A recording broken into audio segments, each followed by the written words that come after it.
ما في غسالة دولاب بوز ما في شيء. احنا ننتبه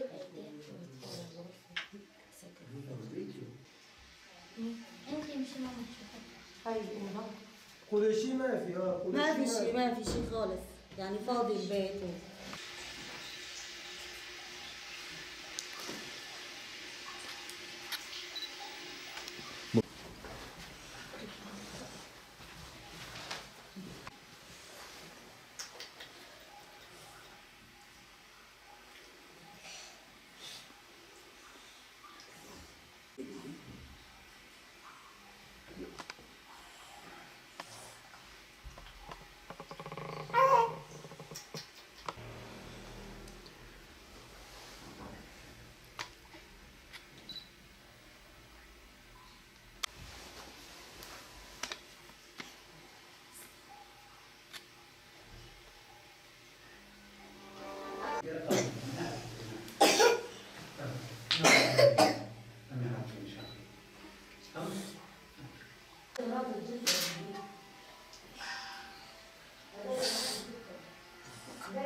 جينا من سوريا من حلب، وبيتنا نزل يعني كله، والبنت عاجزة.